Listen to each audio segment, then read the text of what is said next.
In this video, we're going to learn how to recognize and avoid fear-based marketing to save your mental health.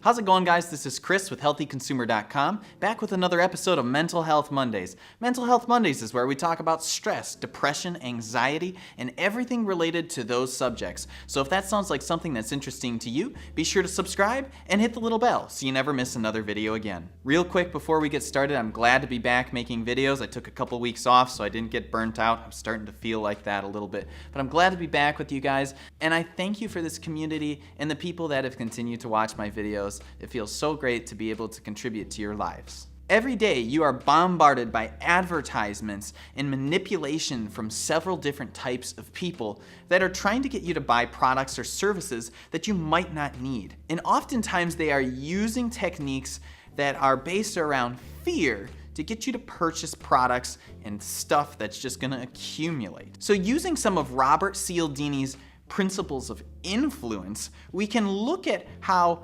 particularly related around natural health and your fears and anxieties, we can avoid buying some of the stuff that we really don't need, and we're just being swindled or marketed or convinced based on our own vulnerabilities that we need to buy a product. So let's dive right into it, guys. First up is looking at when a product is presented to you in a way that is catastrophizing or amplifying your problem. Maybe they're saying, are you tired of A, B, or C? Or how terrible this is for you to work your 9 to 5. Here's the get-rich-quick solution. We all know that's not true, right? For most cases. So when you see a product and they're presenting it in a way that they're saying, your problem is so big, and they also tag on to that the next principle of creating a sense of urgency. And by creating this sense of urgency, they're saying that you have to do this now, you have to act now, and there may be some sort of incentive, like,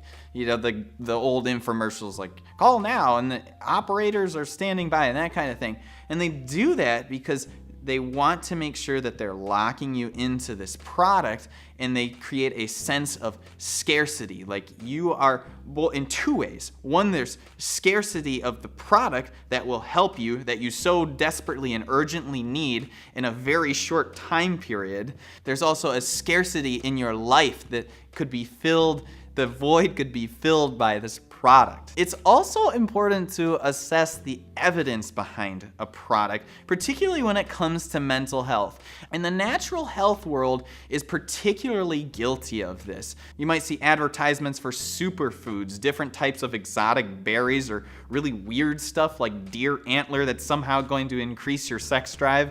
Well, the real question is do you want to pay $25 a pound for that product? Or do you want to put in a little bit of work and do the things that you know you need to do, like exercise, like maybe eat a little better, like spend 5 minutes a day meditating, or spend more time with family and friends, those kind of things that you know are proven and they're going to improve your mental health. Of course, that is not the easy way out, and marketers and salesmen are counting on that. They're counting on your laziness and the desire for a quick fix. I can tell you, I've been working in the healthcare industry long enough to know, and in the wellness industry long enough to know, that there is no quick fix. The solution to your problem, whatever it might be, anxiety, depression, obesity, all those things require work, consistent work on yourself. You have to take the time, you have to find the time, you have to schedule these things. There's no other way around it. Otherwise, you can pay $25 a pound for deer antler powder or the next exotic mushroom, which there's not necessarily any evidence for the majority of these products. You could probably get most of what they're trying to get to from food. What can you do when you recognize that someone is pitching you something based on fear-based marketing? Once you've gone down the list of the things that we talked about, like amplifying your problem, catastrophizing, creating a sense of urgency, those sorts of principles, Could you create that in another way that's going to have long-term overlapping benefits into different arenas of your life?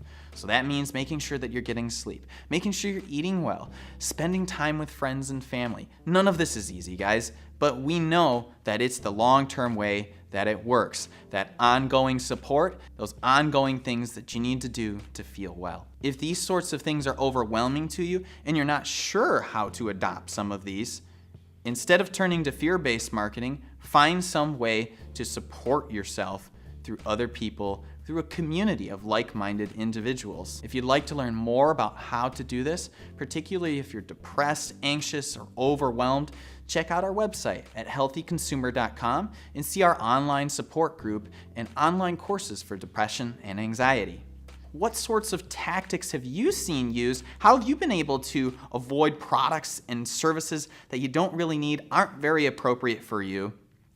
I'd love to hear that in the comments section below. Share your experiences. This has been another episode of Mental Health Mondays. I try to post every Monday at 5 p.m. Eastern Time. Thanks so much for watching, and I look forward to seeing you next Monday.